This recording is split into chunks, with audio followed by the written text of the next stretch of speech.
Good evening everyone. तो हम class 9th के लिए मैथ्स पढ़ रहे थे और उसके अंदर हमने क्षेत्रमिति के कुछ महत्वपूर्ण कंसेप्ट्स स्टार्ट किए थे पढ़ने के लिए। लास्ट क्लास में हमने कहाँ तक पढ़ लिया था? लास्ट क्लास में हमने पढ़ा था समलंब चतुर्भुज का परिमाप और क्षेत्रफल के बारे में। समलंब चतुर्भुज क्या होता है? हम जानते हैं कि समलंब चतुर्भुज एक ऐसा चतुर्भुज होता है जिसमें आमने सामने की भुजाओं का एक युग्म समांतर होता है। आप देख पा रहे हो कि इसके अंदर ए बी भुजा और सी डी भुजा क्या है? समांतर भुजाएं हैं। समांतर का पता कैसे लगता है हमारे पास में? यानी कि ये निशान हमें बता देता है कि ए बी जो भुजा है वो सी डी के समांतर है। आमने सामने की भुजाओं का सिर्फ एक युग्म समांतर होता है तो समलंब चतुर्भुज कहलाता है। अगर हम इसके परिमाप की बात करें तो समलंब चतुर्भुज का परिमाप कितना होता है? आप कहोगे सर इसकी चारों भुजाएं अलग अलग दिख रही है। तो एक बंद आकृति का जो परिमाप होता है वो होता है चारों भुजा, मतलब जितनी भी उसकी भुजाएं होती है उनका योग। तो यहाँ पे चतुर्भुज है, चार भुजाएं हैं, चारों को जोड़ देते हैं, A B plus B C plus C D plus D A. तो आपके पास में जो परिमाप आ जाएगा वो आ जाएगा ए बी का मान ए है, बी सी का मान बी है, सी डी का मान सी है और डी का मान डी है। यानी कि A plus B plus C plus D आपका परिमाप हो जाएगा। आप जानते हो कि भुजाएं अगर सेंटीमीटर में है तो आपका परिमाप सेंटीमीटर में आएगा, और अगर आपकी भुजाएं मीटर में है तो आपका परिमाप मीटर में आएगा, क्योंकि परिमाप जो होता है हमेशा इकाई मात्रक के साथ लिखा जाता है। अगर हम बात करें समलंब चतुर्भुज का क्षेत्रफल कितना होता है, तो आप कहोगे सर समलंब चतुर्भुज का जो क्षेत्रफल होता है, सभी जितनी भी आकृति होती है सभी का क्षेत्रफल दो चीजों के ऊपर निर्भर करता है, एक तो आधार के ऊपर और एक उसकी ऊंचाई के ऊपर। आप देख पा रहे हो कि इस समलंब चतुर्भुज की ऊंचाई हमें दिखाई दे रही है। ऊंचाई क्या होती है? दोनों समांतर रेखाओं के बीच की दूरी, और उसका मान हमें कितना दिख रहा है? डीएम। यानी कि ये रही ऊंचाई और इसकी हाइट हमें दिखाई दे रही है। ऊंचाई का मान कितना दिखाई दे रहा है? एच। अगर हमें ये ऊंचाई का मान एच दिखाई दे रहा है, अगर हमसे पूछा जाए बताइए इसका क्षेत्रफल कितना होगा, तो इसके क्षेत्रफल का सूत्र आपको याद करना पड़ेगा बच्चे, कि जो समलंब चतुर्भुज होता है इसका क्षेत्रफल होता है 1/2 गुणा समांतर भुजाओं का योग। जैसा कि हमें पता है ए बी भुजा और सी डी भुजा समांतर है, तो समांतर भुजाओं का योग गुणा ऊंचाई। ऊंचाई का मान कितना दिख रहा है हमें? डी। जब हम सभी के मान भर देंगे तो हमारे पास में क्षेत्रफल आ जाएगा 1/2 गुणा ए बी का मान ए है, सी डी का मान सी है, गुणा डी एम का मान एच है। तो आप ये कहोगे कि जो क्षेत्रफल होता है, जो हमारे पास में एरिया है, उसका जो सूत्र है समलंब चतुर्भुज का कितना है? हाफ गुणा समांतर भुजाओं का योग इंटू समांतर भुजाओं के बीच की दूरी, यानी कि हाइट। ठीक है। और आप जानते हो कि अगर भुजाएं हमारी सेंटीमीटर में है तो क्षेत्रफल हमेशा सेंटीमीटर स्क्वायर में आएगा, और अगर हमारी भुजाएं मीटर में है तो क्षेत्रफल हमेशा मीटर स्क्वायर में आएगा, क्योंकि जो क्षेत्रफल होता है वो हमेशा वर्ग इकाई के साथ लिखा जाता है। ठीक है। अब इतना आपका रिवीजन हो गया है कि हमने लास्ट क्लास में ये पढ़ा था, और लास्ट क्लास में हमने वर्ग के बारे में पढ़ा था। वर्ग बहुत आसान था। तो आपकी स्क्रीन पर एक पर्सन आ गया है बच्चे, आप इसको हल करें, और हल करने के बाद में सभी बच्चे क्या करेंगे? इसको पोल सेक्शन के अंदर वोट करेंगे। हम आपका चैट सेक्शन कुछ समय के लिए बंद कर देते हैं कि सभी बच्चे पहले इसको हल करें, और हल करने के बाद में जल्दी से पोल सेक्शन के अंदर इस पर्सन को वोट करें कि इसका कौन सा ऑप्शन सही होगा। चलिए सभी बच्चे इसको जल्दी से हल करेंगे, और हल करने के बाद में जल्दी से पोल सेक्शन के अंदर वोट करेंगे।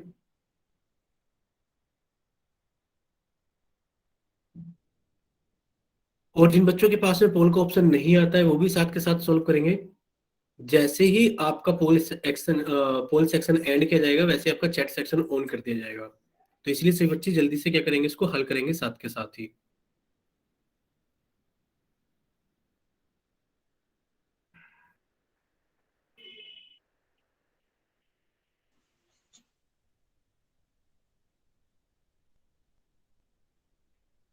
चलिए सभी बच्चे जल्दी से हल करेंगे, और हल करने के बाद में जल्दी से पोल सेक्शन के अंदर वोट करेंगे।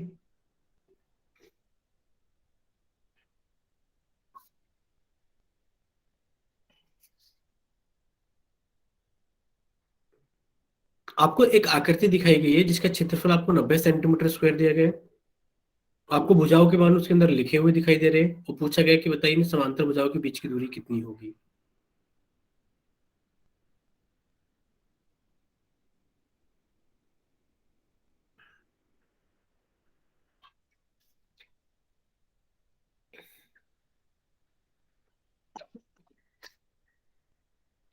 तो सभी बच्चे इसको जल्दी से हल करें, और हल करने के बाद में जल्दी से पोल सेक्शन के अंदर वोट करें।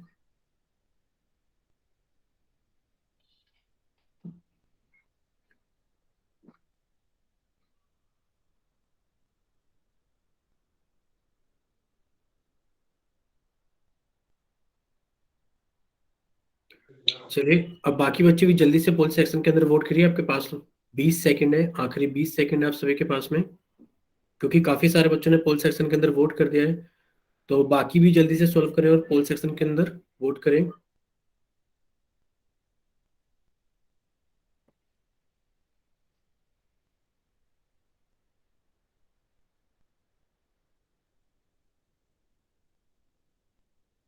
चलिए, अब आप लोगों के पास में आखिरी 10 सेकंड है कि सभी बच्चे जल्दी से पोल सेक्शन के अंदर वोट कर दीजिए। और अब आप लोगों के पास में आखिरी 5 सेकंड है। 5, 4, 3, 2, 1। चलिए, अब आपका पोल सेक्शन एंड किया जाता है और अब आपका चैट सेक्शन ऑन किया जाता है। तो जिन बच्चों के पास में पोल ऑप्शन नहीं आता है वो जल्दी से चैट सेक्शन में जाइए और जल्दी से अपनी तरफ से सही ऑप्शन भेजिए कि आपकी तरफ से कौन सा ऑप्शन सही है।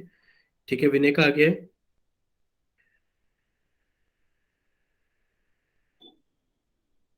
चलिए, काफी सारे बच्चों का आंसर आ गया है।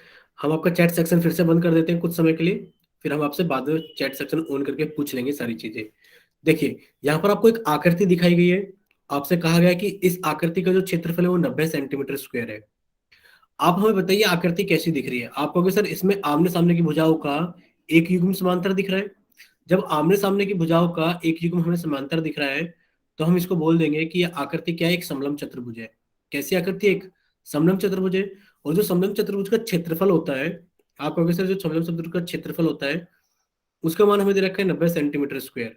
क्योंकि आकृति का क्षेत्रफल कितना दे रखा है? 90 सेंटीमीटर स्क्वायर।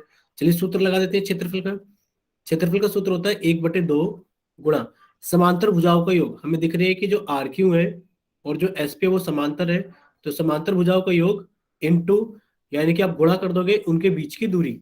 अब इनके बीच की कोई दूरी तो नहीं दिखाई दे रही, तो आपने इनके बीच की दूरी बना लिया और इसको आपने लिख दिया एच। यानी कि इनके बीच की दूरी कितनी होगी हमारे पास में? एच हो गई है। आपने लिख दिया ये एच है, गुणा एच बराबर 90 है। जब आप इसको आगे हल करोगे तो सभी का मान रख देते हैं। 1/2 गुणा आर क्यू का मान 10 प्लस एस पी का मान 8 गुणा एच बराबर 90। तो इसको और आगे हल करेंगे तो ये कितना आ जाएगा? 10 + 8 कितना होता है? 18 गुणा एच बराबर नौ 90। लिख दिया, 90 हाँ, का। 90। ठीक है बच्चे। तो आप कहोगे सर एच का मान कितना हो जाएगा? आप कहोगे सर एच बराबर हो जाएगा 90 गुणा, इधर देखो 18 है। आप देखिए बच्चे, इधर 18 है तो दूसरी तरफ जाके कितना हो जाएगा? 1/18 गुणा, इधर कितना है? 1/2, तो दूसरी तरफ आके कितना हो जाएगा? 2/1। क्योंकि आप जानते हो जब भिन्न एक तरफ से दूसरी तरफ जाती है तो वो कैसे हो जाती है? पलट जाती है। क्या हो जाती है? वो पलट जाती है। तो अब आपने 2 से काटा 18 को 9 टाइम पर, और 9 से काटा आपने 90 को 10 टाइम पर, तो आपका एच का मान कितना आ गया है? 10 सेंटीमीटर। कितना आ गया है? 10 सेंटीमीटर। तो आप सभी बच्चे अब जल्दी से चैट सेक्शन के अंदर वाई टाइप करके बताना अगर आपको समझ में आ गया है। और अगर किसी बच्चे को कोई डाउट है, नहीं समझ में आया है, तो वो एन टाइप कर सकता है। अगर आपको समझ में आ गया तो वाई टाइप करना, और अगर किसी बच्चे को नहीं समझ में आया तो वो एन टाइप करे। ठीक है, हम एक बार और समझा देते हैं जल्दी से। 2-3 बच्चे बोल रहे हैं कि उनको नहीं समझ में आया है। ठीक है, देखिए, जिन बच्चों को समझ में आ गया वो जल्दी से इसका स्क्रीनशॉट ले लो। एक बार इसको होमवर्क में जरूर करना, पर्सन को, अच्छा पर्सन है ये। ठीक है, चलिए देखिए, आपको क्या चीज दी गई थी। तो सबसे पहले तो आप कहोगे सर इस आकृति का क्षेत्रफल 90 सेंटीमीटर स्क्वायर दिया गया था। हमने लिख दिया कि इस आकृति का क्षेत्रफल दिया गया था 90 सेंटीमीटर स्क्वायर। आपको पीएस भुजा दिख रही है? आपने कहा हाँ सर दिख रही है, ये रही 8 सेंटीमीटर। आपको आर क्यू दिख रही है? आपको भी सर दिख रही है 10 सेंटीमीटर। और इनके बीच की दूरी नहीं दिख रही है, तो आपने कहा इनके बीच की दूरी बना लेते हैं सर। ये हो गई हमारे पास में, इनके बीच की दूरी को हमने मान दे दिया कि इनके बीच की जो दूरी है सर वो हो गई है 90, सॉरी, वो हो गई हमारे पास में एच, जो भी इनके बीच की दूरी है। हमसे यही पूछा गया कि आकृति का क्षेत्रफल 90 सेंटीमीटर स्क्वायर है, भुजा पीएस और क्यूआर के बीच की दूरी बताइए कितनी होगी। तो चलिए, जब आप इसको देख पा रहे हो कि इसके अंदर क्या चीज है, आप कहोगे सर इस आकृति के अंदर आमने सामने की भुजाओं के जो एक युग्म है वो समांतर है, तो ये समलंब चतुर्भुज हो गया। तो सबसे पहले हमें 3 बच्चे, मीनू रॉय और जो बच्चे सोमवीर सन के नाम से क्लास ज्वाइन करते हैं, ये 2 बच्चे हमें जल्दी से बताएंगे। इतना समझ में आ गया कि ये क्या है हमारे पास में, कि एक समलंब चतुर्भुज है। बस आप इतना बताइए कि आपको इतना समझ में आ गया कि एक समलंब चतुर्भुज है। Yes sir.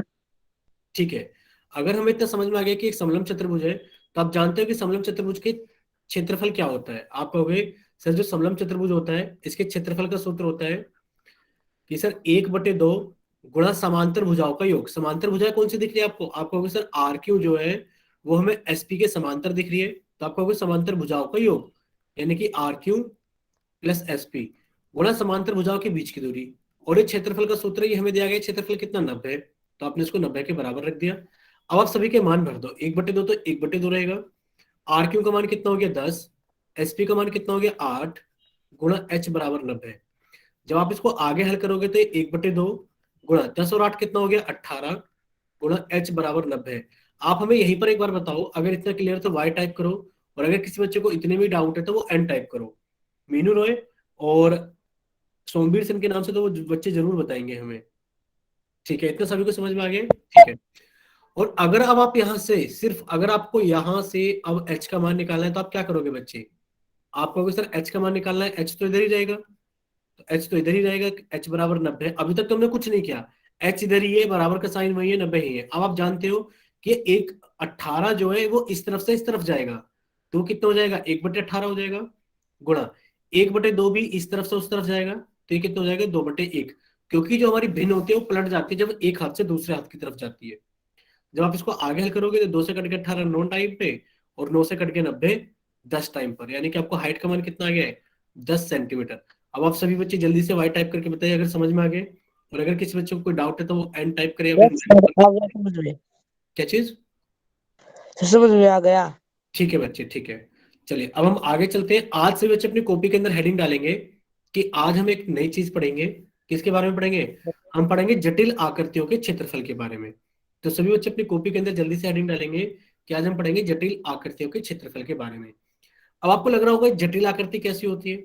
अब देखो ये इतनी जटिल नहीं है कि आप इनका क्षेत्रफल नहीं निकाल सकते। सही बच्चे प्लीज एक बार माइक बंद रखेंगे, हमारा वैसे भी गला बैठा हुआ है खांसी जुकाम की वजह से, तो बार बार नहीं कहेंगे बच्चे, प्लीज माइक बंद रखना सभी लोग। देखिए, जटिल आकृति के क्षेत्रफल के बारे में पढ़ेंगे, और जटिल आकृति इतनी भी जटिल नहीं है कि हम उसका क्षेत्रफल नहीं निकाल सकते। सिर्फ इस जटिल का नाम ये है कि आपके पास में उसका कोई डायरेक्ट फॉर्मूला नहीं है, यानी कि आपके पास में कोई डायरेक्ट सूत्र नहीं है उसका क्षेत्रफल निकालने के लिए, बस इसलिए वो जटिल है। ठीक है, देखते हैं कैसी जटिल आकृति है। तो सबसे पहले हम देखेंगे कि जटिल आकृति क्या होती है, कि दो या दो से अधिक सरल आकृतियां, यानी कि दो या दो से अधिक सरल आकृतियों से मिलकर बनी आकृति को आप जटिल आकृति कहते हो। यानी कि वो आकृति किससे मिलकर बनी हुई है, दो या दो से अधिक सरल आकृति। अब ये सरल आकृति क्या चीज होती है, आपको कहोगे सर सरल आकृति वो आकृति है जिनका क्षेत्रफल निकालने के लिए आपके पास में डायरेक्ट फॉर्मूला, डायरेक्ट सूत्र होता है। ठीक है, देखते हैं किस तरीके से। जैसे कि आपसे कोई कहने लगा ये बताइए इस पंचभुज का क्षेत्रफल कितना होगा, यानी कि अब आप इसके क्षेत्रफल का डायरेक्ट सूत्र नहीं जानते, अब आप इसके क्षेत्रफल का डायरेक्ट सूत्र नहीं जानते। तो आपने यही पढ़ा था कि जटिल आकृति क्या होती है, वो दो या दो से अधिक सरल आकृतियों से मिलकर बनी होती है। तो जब आप इस पेंटागन के अंदर कोई भी एक विकर्ण बना दोगे, जैसे आपने ये विकर्ण बना दिया, तो आपको जब आपने इस विकर्ण को बनाया तो आपको क्या चीज दिखाई दी, आपको दिखाई दिया कि सर ऊपर तो एक त्रिभुज बन गया है, कि सर ऊपर तो एक त्रिभुज बन गया है, और नीचे क्या बन गया है, एक एक चतुर्भुज बन गया है। तो अब आप इन दोनों आकृतियों को जानते हो, अब आप त्रिभुज के बारे में भी जानते हो, और अब आप चतुर्भुज के बारे में भी जानते हो। यानी कि जो जटिल आकृति पंचभुज, वो एक त्रिभुज और एक चतुर्भुज से मिलकर बनी है। तो ये दोनों सरल आकृति है क्योंकि आप इनके क्षेत्रफल का सूत्र जानते हो। और जब दो सरल, यानी कि दो या दो से ज्यादा सरल आकृति मिलकर एक आकृति बनाती है तो हमारी क्या कहलाती है, जटिल आकृति कहलाती है।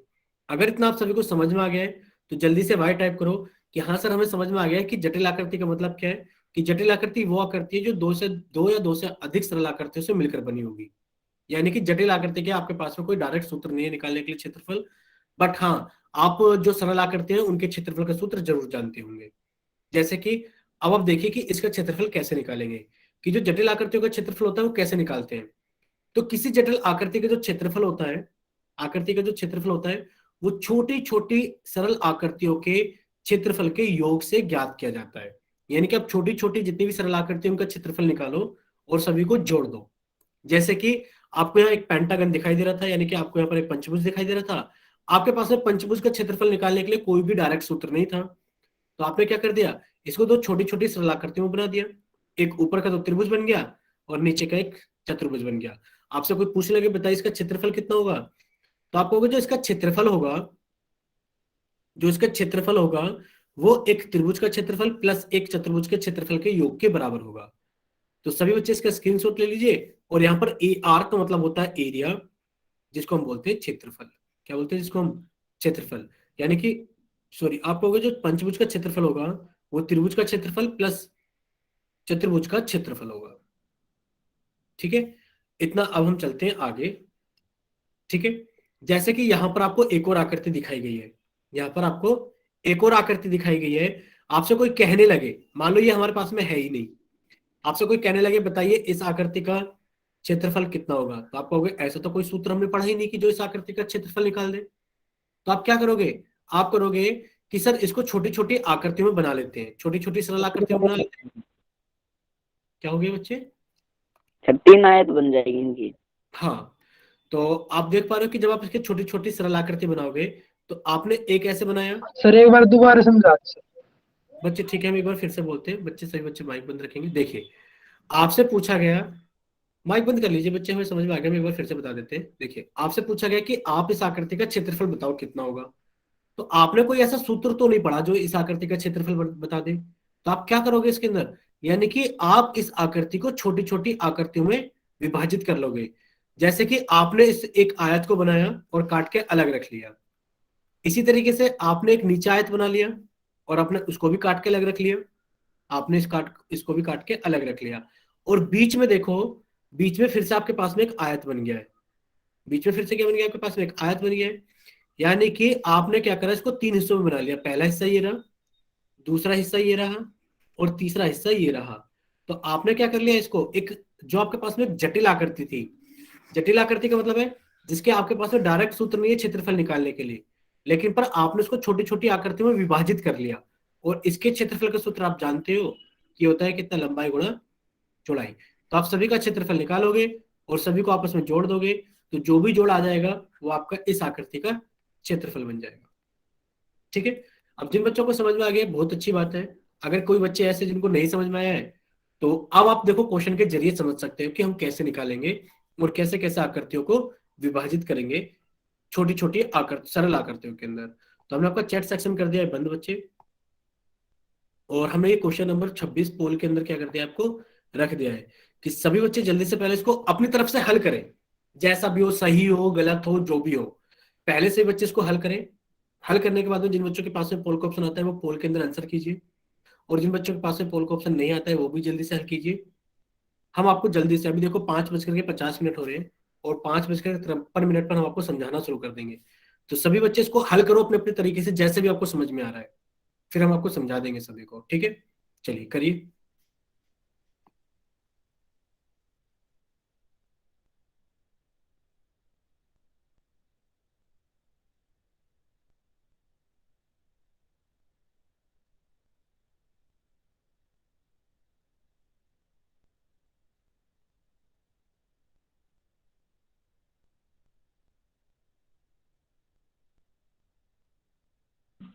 सर आवाज नहीं आ रही।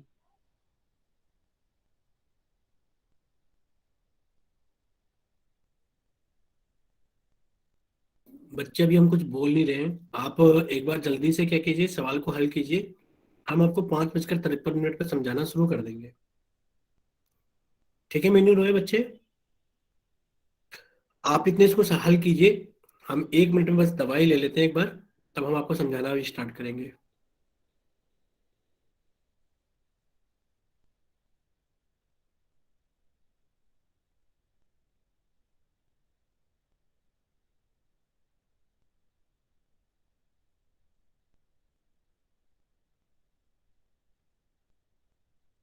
उनतालीस सेंटीमीटर।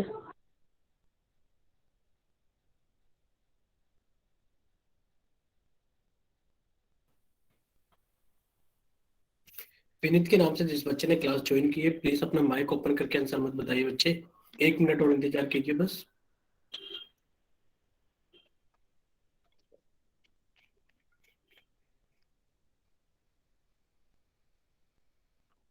देखिए, अब आपको लोगों के पास में आखिरी 20 सेकंड है, क्योंकि काफी सारे बच्चों ने पोल सेक्शन के अंदर आंसर कर दिया है। आप सभी बच्चे अपने आंसर भी याद रखेंगे कि आपने कौन कौन सा आंसर पोल सेक्शन के अंदर भेजा है, यानी कि आपने कौन सा ऑप्शन अपनी तरफ से सही भेजा है पोल सेक्शन के अंदर।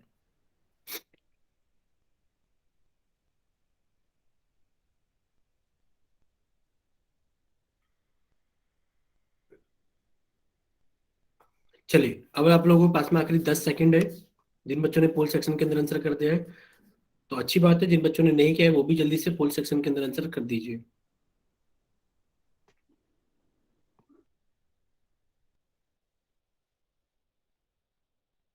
और अब आप लोगों के पास में आखिरी 5 सेकंड है। 5, 4, 3, 2, 1।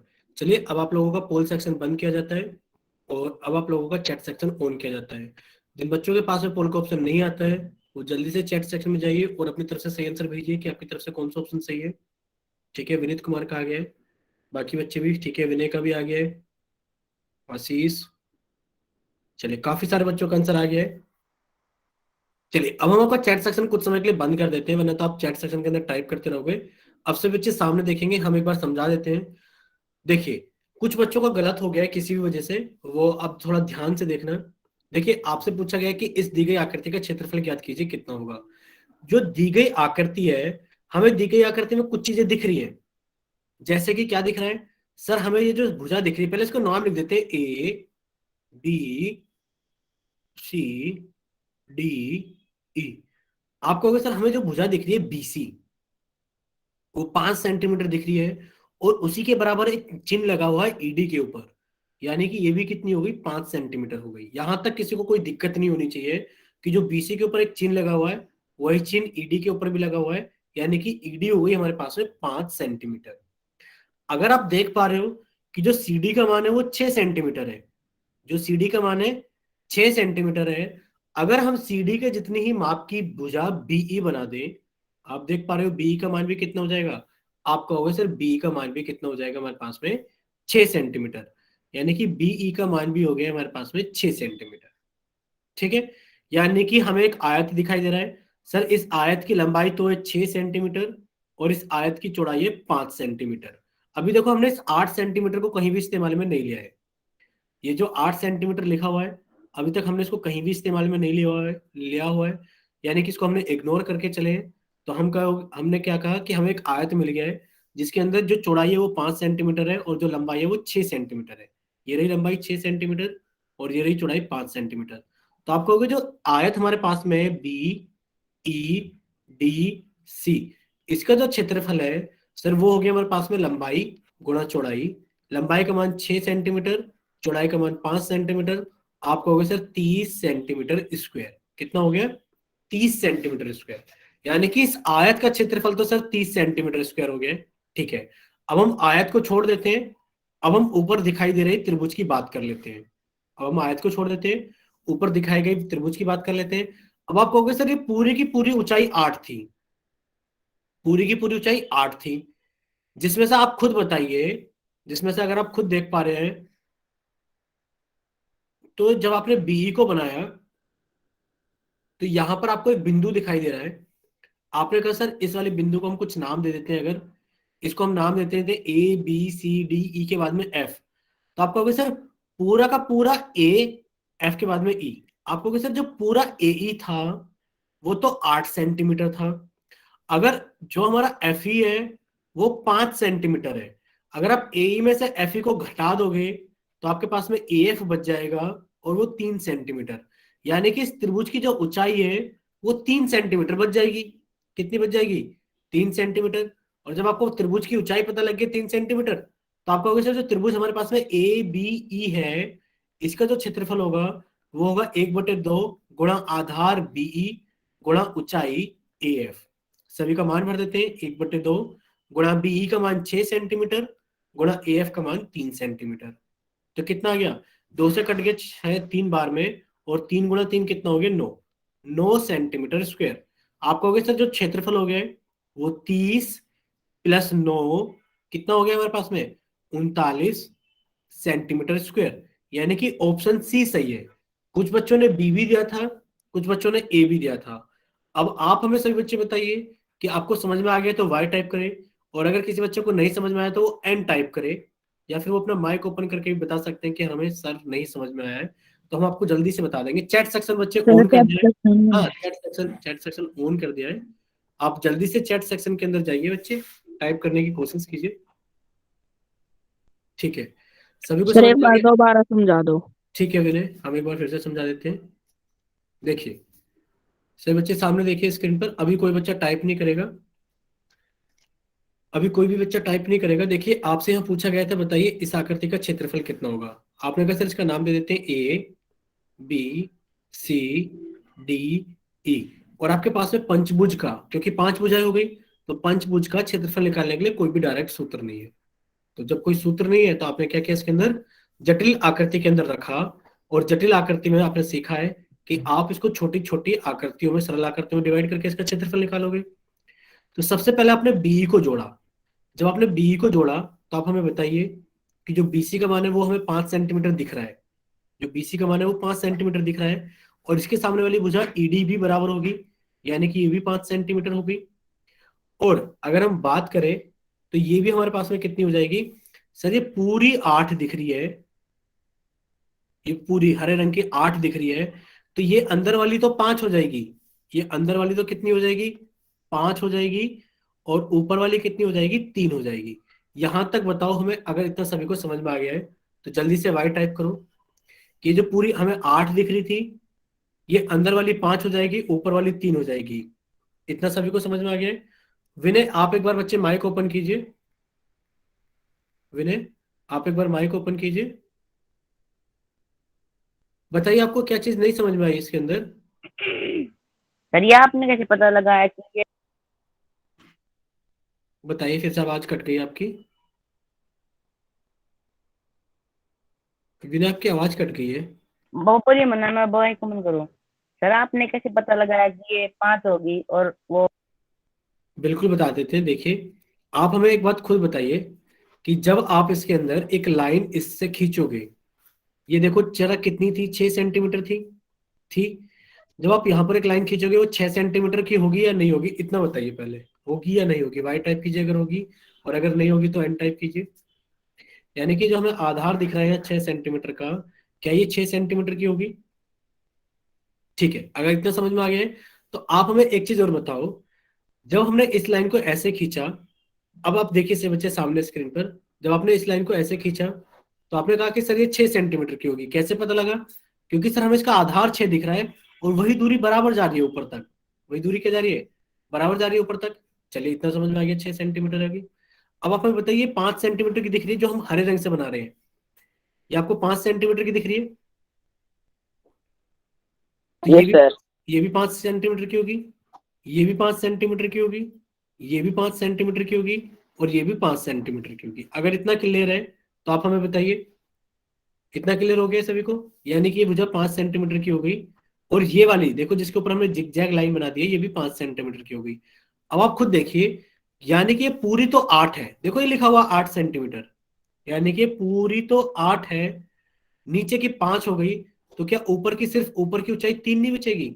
अब आप हमें जरा वाई टाइप करके बताइए कि इतना समझ में आ गया, तो जल्दी से वाई टाइप कीजिए कि हाँ ऊपर की ऊंचाई 3 है। ठीक है, चलिए इतना सभी को समझ में आ गया विनय।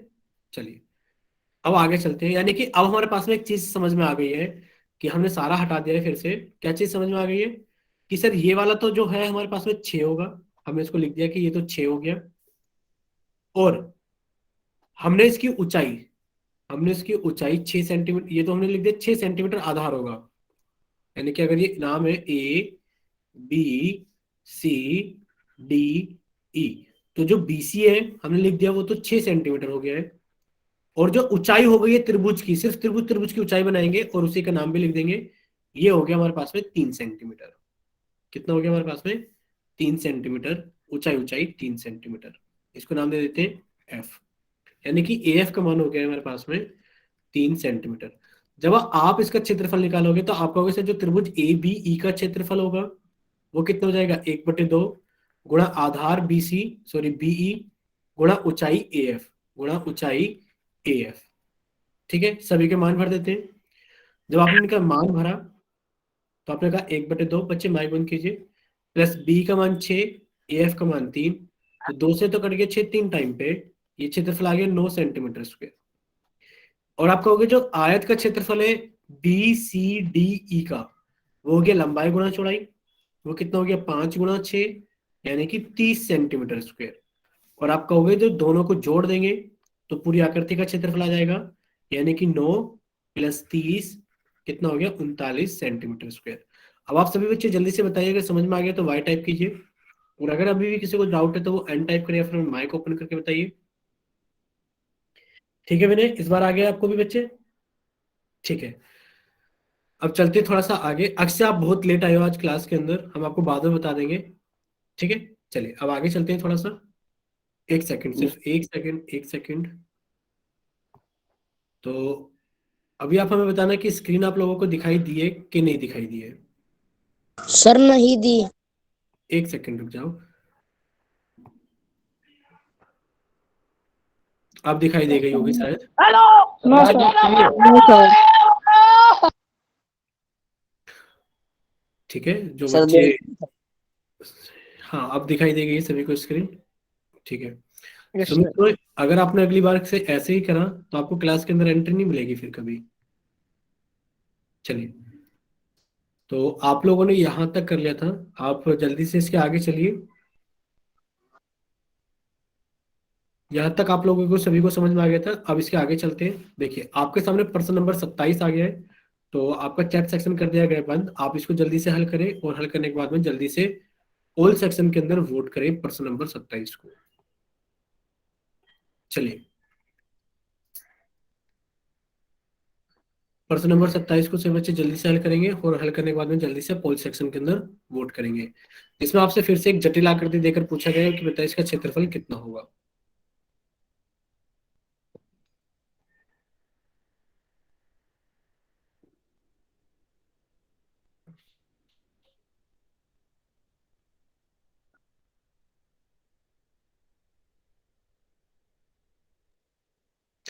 चलिए सभी बच्चे जल्दी से इसको हल करेंगे, और हल करने के बाद में जल्दी से पोल सेक्शन के अंदर भेजेंगे।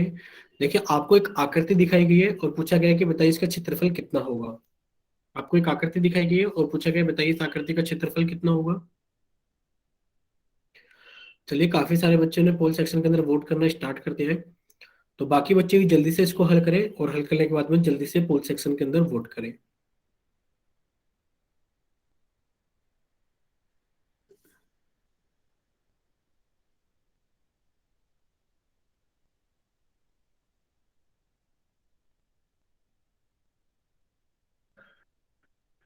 और जिन बच्चों के पास में पोल सेक्शन नहीं आता है वो भी जल्दी से साथ के साथ ही हल कीजिए इसको बच्चे।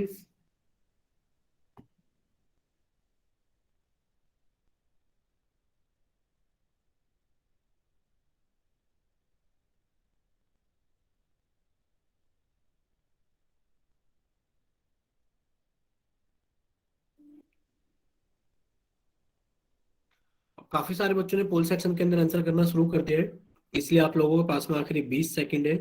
तो सभी बच्चे जल्दी से हल करें, और हल करने के बाद में जल्दी से पोल सेक्शन के अंदर वोट करें। सभी बच्चे जल्दी से हल करेंगे, हल करने के बाद में जल्दी से पोल सेक्शन के अंदर वोट कर देंगे। अब आप लोगों के पास में आखिरी 10 सेकंड है, और अब आप लोगों के पास में आखिरी 5 सेकंड है। 5 4 3 2 1। चलिए अब आपका पोल सेक्शन एंड किया जाता है, और जिन बच्चों के पास में पोल ऑप्शन नहीं आता है वो जल्दी से जाइए चैट सेक्शन के अंदर, और अपनी तरफ से सही ऑप्शन भेजिए कि आपकी तरफ से कौन सा ऑप्शन सही है।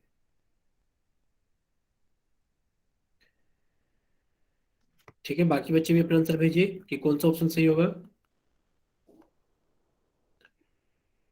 चलिए अब आप लोगों का चैट सेक्शन किया जाता है बंद कुछ समय के लिए, फिर से खोल दिया जाएगा बाद में। अब सभी बच्चे सामने देखेंगे कि देखते हैं इसका सही ऑप्शन कौन सा होगा। चलिए देखिए, सभी बच्चे सामने देखेंगे। आपसे पूछा गया कि दिखाई गई आकृति का क्षेत्रफल बताइए कितना होगा। तो आपने कहा कि सर दिखाई गई आकृति का जो क्षेत्रफल होगा, हमने पहले इसको कट किया, और कट करके इसको पहले अगले पेज पे लेकर चलते हैं ताकि आप उसको अच्छे से समझ सकें। देखिए इस दिखाई गई आकृति का क्षेत्रफल आपसे पूछा गया है। जब आप इस आकृति को देखोगे और हल करने की कोशिश करोगे तो आप कहोगे सर इसके अंदर कुछ भुजाएं हमें ऐसी दिखाई दे रही है, जैसे कि सामने वाली भुजा 4 है, तो हमने इसको अगर यहां से यहां जोड़ दिया तो ये भी 4 ही हो जाएगा, और यहां से यहां जोड़ दिया तो ये भी 4। यानी कि आपको दो आयत दिखाई दे रहे हैं जिसकी लंबाई है 4 और चौड़ाई है 2।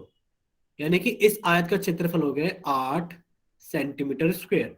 इसी तरीके से इस वाले आयत का भी क्षेत्रफल कितना हो गया 8 सेंटीमीटर स्क्वायर। तो चलिए हमने आप लोगों का चैट सेक्शन खोल दिया है।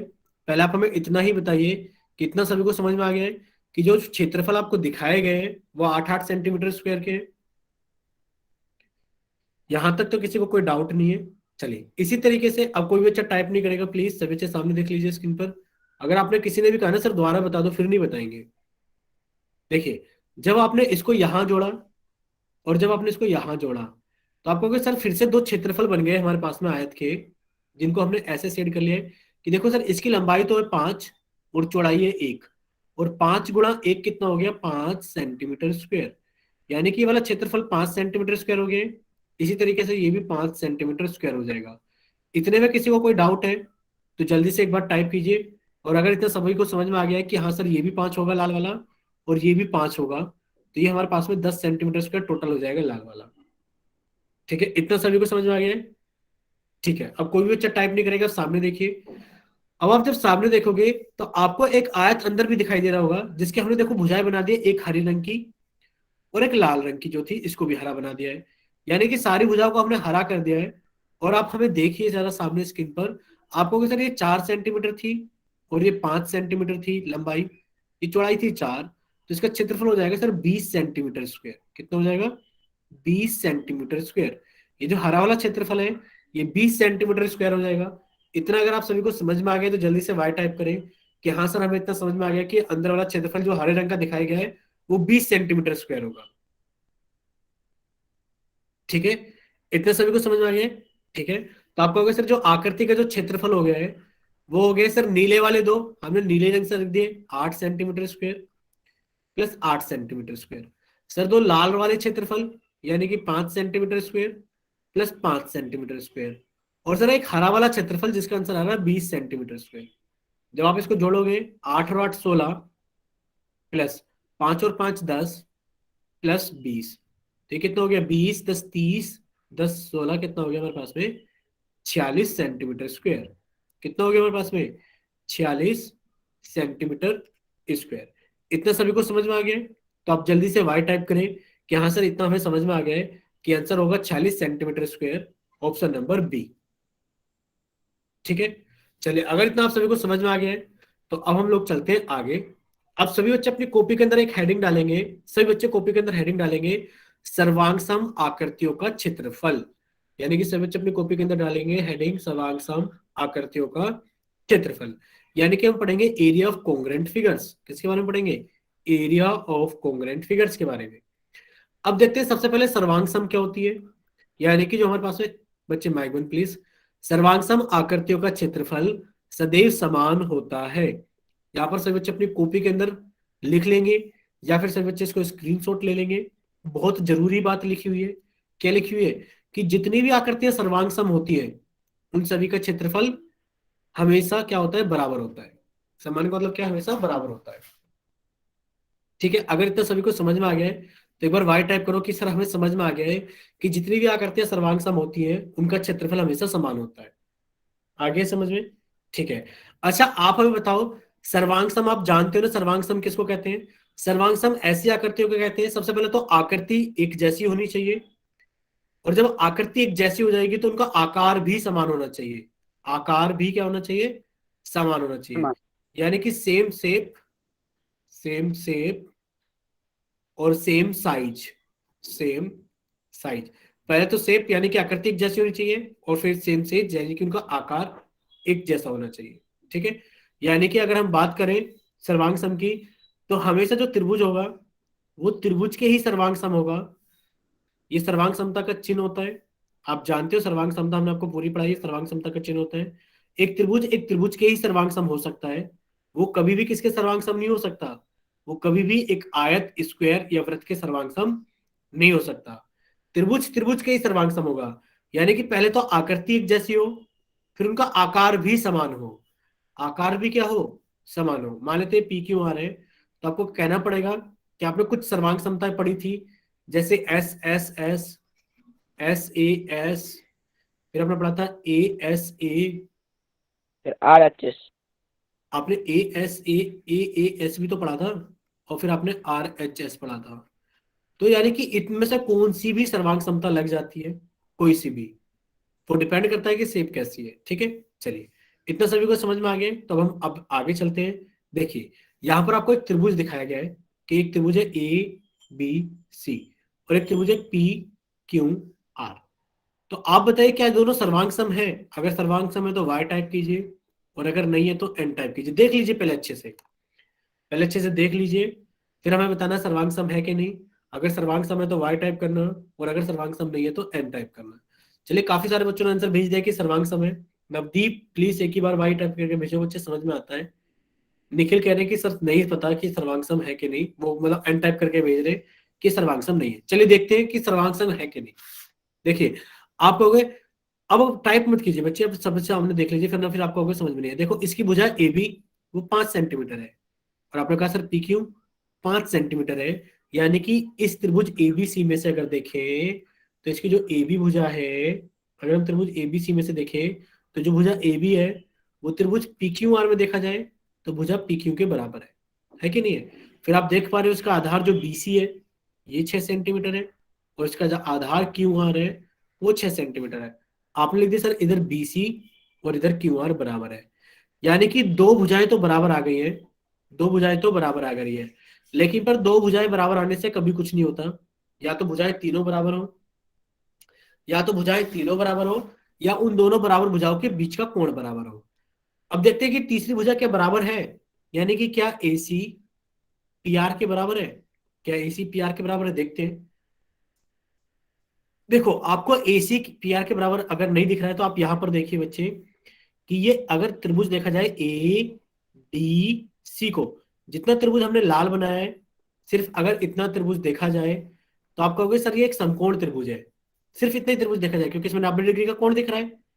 आप कहोगे सर ये भुजा 4 सेंटीमीटर है। अब ये देखो 6 दो बराबर हिस्सों में भाग हो गया है तो 3 सेंटीमीटर है। आप जानते हो 3 4 और 5 का एक समकोण त्रिभुज होता है, क्योंकि पाइथागोरस से 5 आ जाएगी। इसी तरीके से हमने इधर एक त्रिभुज नीले रंग का बना दिया है, इसी तरीके से नीला नहीं हरा बना देते हैं। इधर हमने एक त्रिभुज हरे रंग का बना दिया है। जब आप इधर एक त्रिभुज हरे रंग का बनाओगे, ये देख पा रहे होगे आप, अगर आप देख पा रहे हैं तो देखिए जल्दी से स्क्रीन पर, ये जो हमने एक हरे रंग का त्रिभुज बना दिया है, आप कहोगे सर इसमें और इसमें तो कोई फर्क नहीं है। क्यों नहीं है फर्क? क्योंकि आप कहोगे सर ये वाली ऊंचाई जो दिख रही है हमें वो भी 4 दिख रही है, ये रही 4। 90 डिग्री का कोण दिख रहा है ये 3, और 90 डिग्री के सामने वाली कर्ण होती है तो ये 5 आ जाएगी। यानी कि तीसरी भुजाएं भी बराबर है। आप कह दोगे जो हमारे पास में AC है वो PR के बराबर है, तो आप कह दोगे दोनों त्रिभुज क्या हो गए? सर्वांग सम हो गए। क्या हो गए? दोनों ही त्रिभुज सर्वांग सम हो गए हैं। हो गए कि नहीं हो गए? बताइए जल्दी से। अगर हो गए तो वाई टाइप कीजिए, अगर नहीं हुए तो एन टाइप कीजिए। दोनों त्रिभुज सर्वांग सम हो गए। राजेश के नाम से भी बच्चा टाइप करेंगे, ठीक है, समझ में आ गया सभी को? ठीक है, अब कोई बच्चा टाइप नहीं करेगा। अब आगे देखते हैं। जब ये दोनों त्रिभुज सर्वांग सम हो गए हैं तो देखो ऊपर क्या लिखा हुआ है मोटे मोटे अक्षरों में, कि जब सर्वांग सम आकृति होती है तो उनका क्षेत्रफल सदैव बराबर होता है। उनका क्षेत्रफल सदैव क्या होता है? बराबर होता है। चलिए देख लेते हैं। जब आप ABC का क्षेत्रफल निकालोगे तो आपको अगर त्रिभुज का क्षेत्रफल होता है AB, यानी कि हाफ गुणा आधार गुणा ऊंचाई, यही त्रिभुज का क्षेत्रफल होता है। मान भर देते हैं। देखिए, जब हम मान भरेंगे तो हमने कहा चलिए सर मान भर देते हैं इसके अंदर। तो हमने कहा AB यानी कि हाफ गुणा आधार कितना हो गया BC गुणा ऊंचाई कितना हो गया AD, और मान भर देते हैं 1/2। BC का मान 6 हो गया, AD का मान 4 हो गया, 2 से कट गया 4 दो टाइम में, तो ये हो गया हमारे पास में 12 सेंटीमीटर स्क्वायर। यानी कि क्षेत्रफल हो गया इसका 12 सेंटीमीटर स्क्वायर। चलिए इसका भी देख लेते हैं कितना आएगा। आपने कहा सर हाफ गुणा आधार गुणा ऊंचाई होगा। सभी का मान भर देते हैं। आधार का मान कितना हो गया QR, और ऊंचाई का मान कितना हो गया PS। जब मान भर दोगे तो 1/2 गुणा QR का मान 6 और PS का मान 4, कट के ये भी कितना हो गया हमारे पास में 12 सेंटीमीटर स्क्वायर। यानी कि आप अगर इतना समझ पा रहे हो कि दोनों त्रिभुज सर्वांग सम है तो इन दोनों के क्षेत्रफल भी कितने होंगे? बराबर ही होंगे। देखो यहाँ पर भी 12 सेंटीमीटर स्क्वायर आ रहा है, यहाँ पर भी बराबर 12 सेंटीमीटर स्क्वायर आ रहा है। यानी कि जब दोनों त्रिभुज सर्वांग सम हो जाते हैं तो उनके क्षेत्रफल आपस में बराबर हो जाते हैं।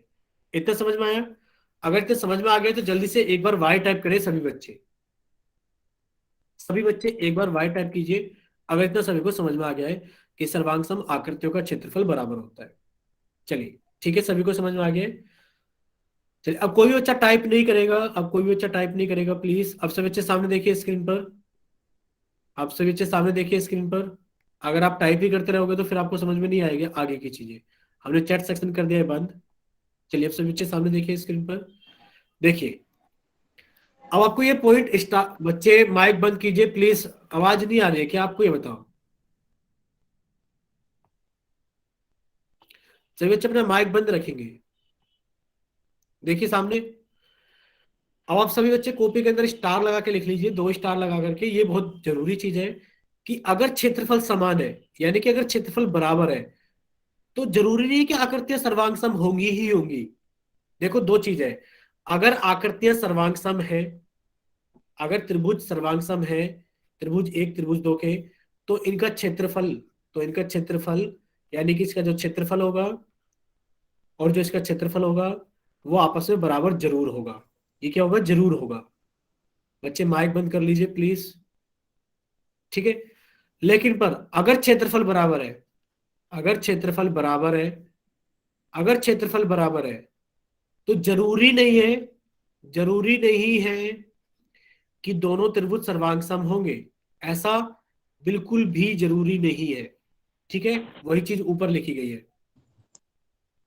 पहले आप लोग पहले माइक ही ओपन करके बैठिए आराम से, बाद में ही पढ़ेंगे हम लोग। बार बार कहने के बाद भी कि माइक ओपन नहीं करना है, पता नहीं कि कौन बच्चे जो बार बार माइक ओपन कर रहे हैं। अगर आप थोड़ी सी देर आराम से पढ़ लोगे तो कुछ प्रॉब्लम हो जाती है क्या आप लोगों को? नो। एक ये सोमवीर सन के नाम से बच्चे आते हैं, हाँ बताइए, बोलिए विनीत।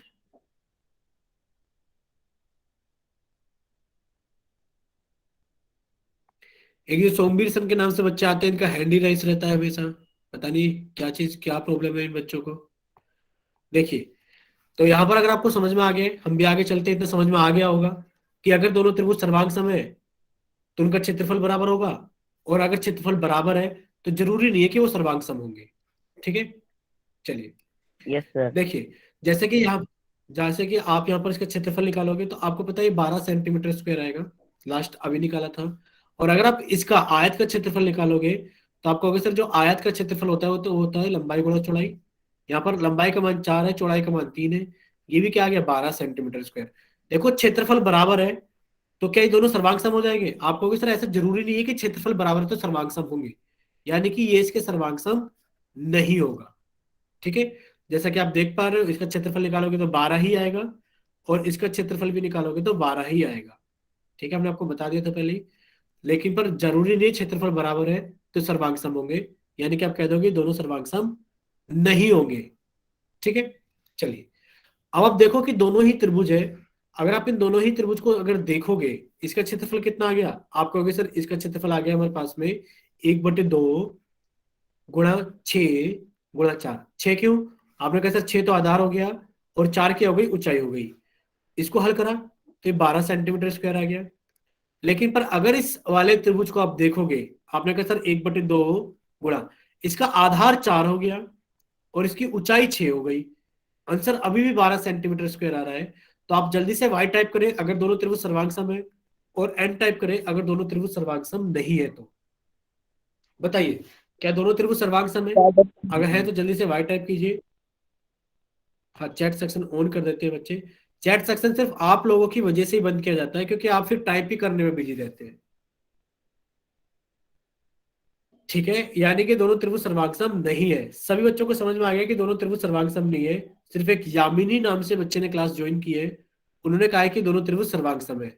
तो प्लीज आप सामने देखिए, सर्वांग समता हमने पढ़ाई थी आप लोगों को कि क्या होती है सर्वांग समता, कि आप खुद देखिए कि इसकी एक भुजा 5 है, एक भुजा ये भी 5 आएगी, लास्ट क्लास में निकाली थी स्लाइड में अभी हमने, और ये 6 है। अरे भाई इसकी एक भुजा 4 हमें दिखाई दे रही है, इसकी एक भुजा में 4 दिखाई दे रही है, तो बाकी कुछ देखने की जरूरत ही नहीं है। क्या इसमें कोई भी भुजा 4 सेंटीमीटर की है? आप कहोगे सर इसमें कोई भी भुजा 4 सेंटीमीटर की नहीं है, तो त्रिभुज सर्वांग कैसे हो सकते हैं? ये दोनों त्रिभुज सर्वांग हो ही नहीं सकते, ठीक है। ये दोनों त्रिभुज सर्वांग हो ही नहीं सकते क्योंकि इसमें कोई भी भुजा 4 सेंटीमीटर की नहीं है। ये भी 5 है, ये भी 5 है, ये 6 है, और इसमें पहले सामने वाली भुजा ही 4 सेंटीमीटर लिखी हुई है, तो दोनों त्रिभुज किसी भी कीमत पे सर्वांग नहीं हो सकते, ठीक है। यदि दोनों त्रिभुज सर्वांग नहीं होंगे तो हमने लिख दिया भले ही इनके क्षेत्रफल बराबर है, भले ही इनके क्षेत्रफल बराबर है, लेकिन पर ये दोनों त्रिभुज सर्वांग सम नहीं है। ठीक है, चलिए अब आप लोगों के सामने एक पर्सन आ गया है, आप इसको जल्दी से हल करें और हल करने के बाद में जल्दी से पोल सेक्शन के अंदर वोट करें। चलिए, प्रश्न नंबर 28 आप लोगों के सामने आ गया, जिसमें आपसे पूछा गया है कि यदि त्रिभुज एबीसी का क्षेत्रफल 22 सेंटीमीटर स्क्वायर है, तो बताइए त्रिभुज पीक्यूआर का क्षेत्रफल कितना होगा। आपको एबीसी का क्षेत्रफल दे दिया गया 22 सेंटीमीटर स्क्वायर, और आपसे पूछा गया कि बताइए त्रिभुज पीक्यूआर का क्षेत्रफल कितना होगा। तो सभी बच्चे इस प्रश्न को जल्दी से हल करें, और हल करने के बाद में प्रश्न नंबर 28 को जल्दी से पोल सेक्शन के अंदर वोट करें।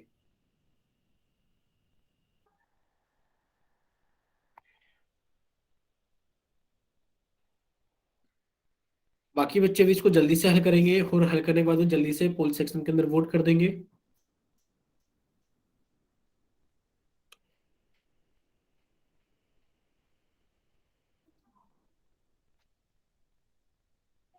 बहुत ही आसान प्रश्न है, पता नहीं आप लोग कैसे नहीं कर पा रहे हो। क्या दोनों त्रिभुज सर्वांग सम है? आप देख लीजिए, क्या दोनों त्रिभुज सर्वांग सम है? अगर सर्वांग सम होंगे तो दोनों त्रिभुज का क्षेत्रफल बराबर होगा, और अगर नहीं होंगे तो नहीं होगा। तो सभी बच्चे इसको जल्दी से हल कीजिए, हल करने के बाद में जल्दी से पोल सेक्शन के अंदर वोट कीजिए।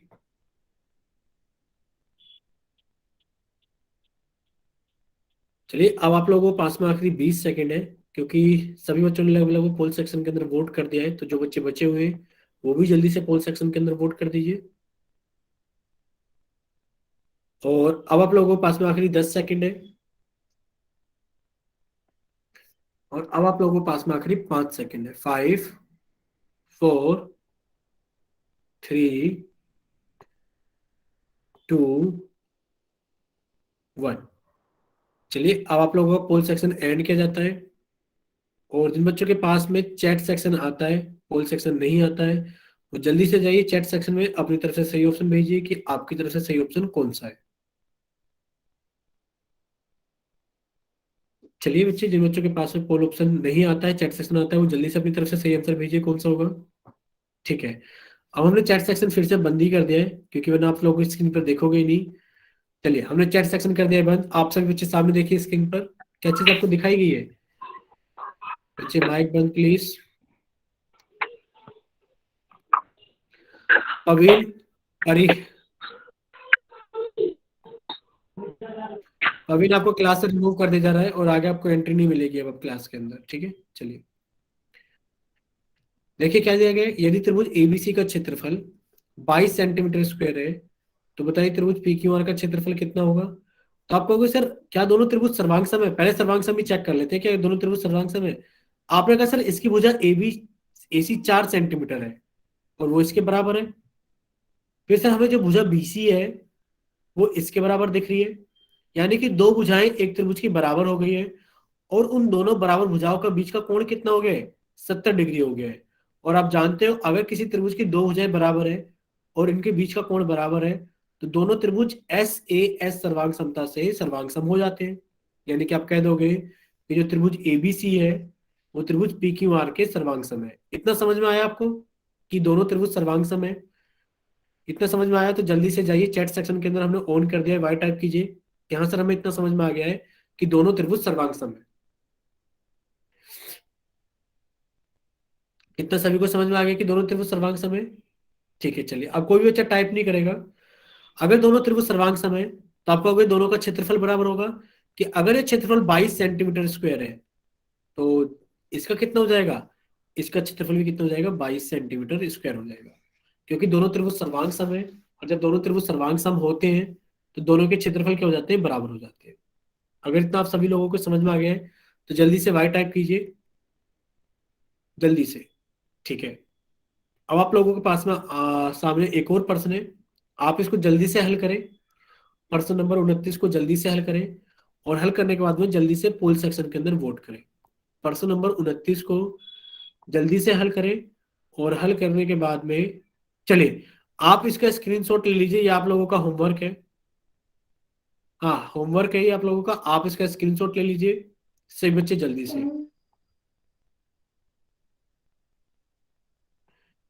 ठीक है, और आप इसका भी स्क्रीनशॉट ले लो कि बच्चे ये भी आपका होमवर्क है। ये रहा, ये लास्ट क्लास में भी होमवर्क दिया गया था और इस क्लास में भी आपको सेम होमवर्क दिया जा रहा है।